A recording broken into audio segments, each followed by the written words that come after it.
Le 28 juin de chaque année, le Gabon commémore l'anniversaire du crash de l'hélicoptère qui a coûté la vie à 10 Gabonais, dont 7 journalistes et 3 militaires.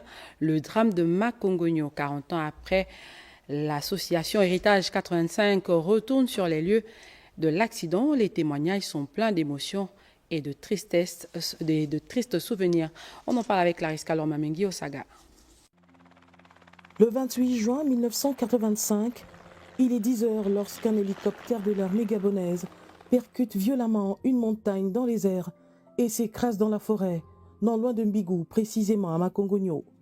Ce jour-là, 10 personnes perdent la vie, dont 7 communicateurs et 3 militaires. Des survivants, fort heureusement, il y en a eu, mais pas grand monde. 5. Valentin Safou, Jean-Rémy Makaya, Pierre Ndouang, Huguette Ngodjou et Dieudonné Mbélé. 40 ans plus tard, l'association Héritage 85, composée essentiellement de proches des disparus et des rescapés, sont retournés sur les lieux du drame pour tenter de comprendre ce qui s'est passé ce jour-là. Dans ce périple aux allures de démarche de mémoire, voire de voyage initiatique au cœur de la forêt, une rencontre jugée précieuse avec l'une des premières personnes à avoir secouru les survivants, une femme. L'avion ne faisait que tourner. Tourne vers Mbigou, il y avait le bruit, il ne voyait rien. Regarde vers là-bas, vers Nimongo, toujours rien. Donc ça a tourné là, la même place plusieurs fois.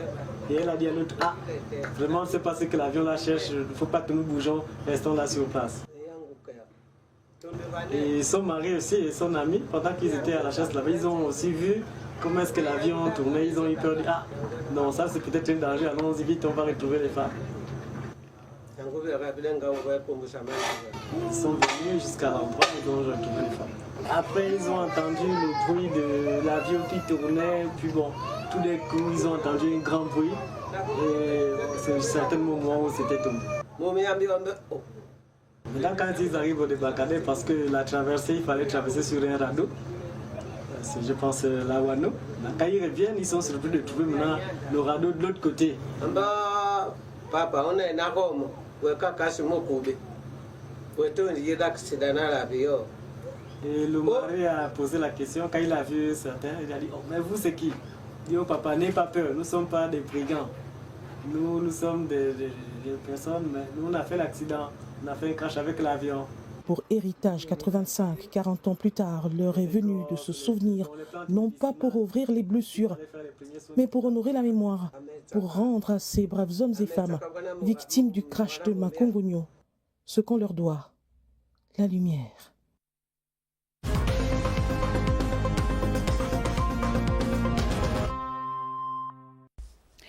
Et pour commenter cette actualité, nous recevons sur ce plateau M. Philippe Oyono et M. Makaya Jean-Rémy, tous deux fils, l'un des journalistes décédés et l'autre fils de l'un des rescapés. Bonsoir messieurs. Bonsoir. Bonsoir madame. D'accord, nous venons de suivre cet élément 40 ans après. Comment vous revivez cet événement?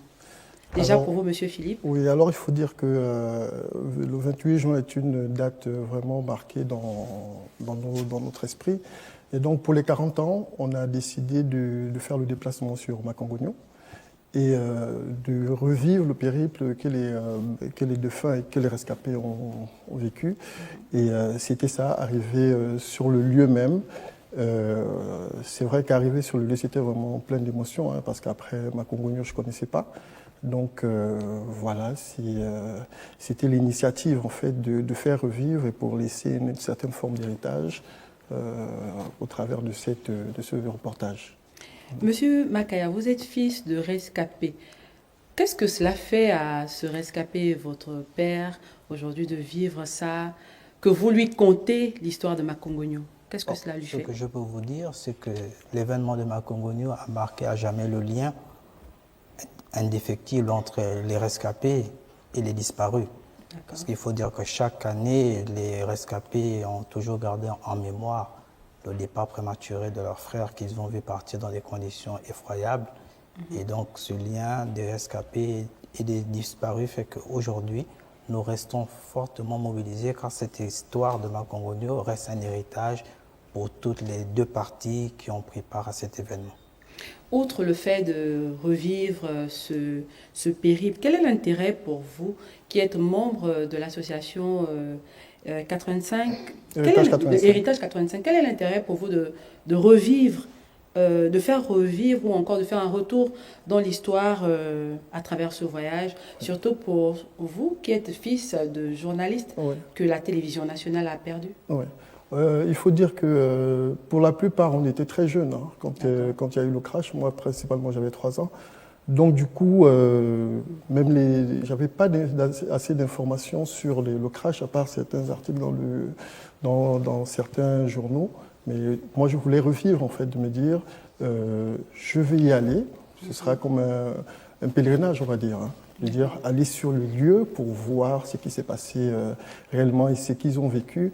Et l'interview de maman Simone vraiment était vraiment très, très, très touchant parce qu'elle a vécu, comme les rescapés, elle aussi, cette histoire vraiment... Poignante. Voilà, poignante. Voilà. Merci. Est-ce que derrière cela, il n'y a pas également un souci de reconnaissance, un souci peut-être que l'on change le regard par rapport à cette histoire, une reconnaissance de l'État? Une reconnaissance, mais surtout que ce soit marqué dans l'histoire, parce que les jeunes générations aujourd'hui, pour la plupart, lorsque vous leur parlez de Makongogno, pour beaucoup, ils savent un peu de quoi il s'agit.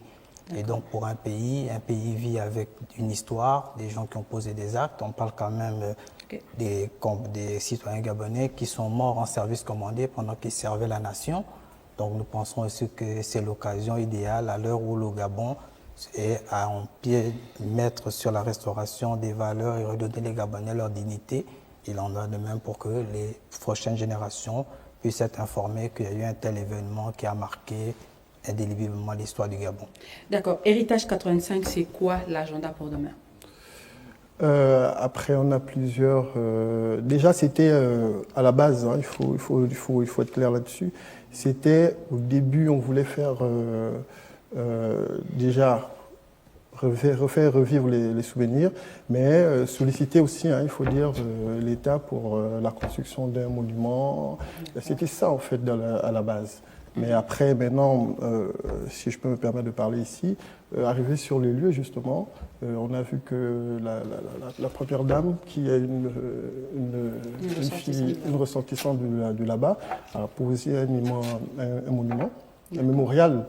Et c'était vraiment touchant de voir ces mémorials-là posés, mais bon, qui n'a pas encore été inauguré. Donc, voilà. Et donc, concrètement, il n'y a rien au programme ou bien vous avez des activités en plus de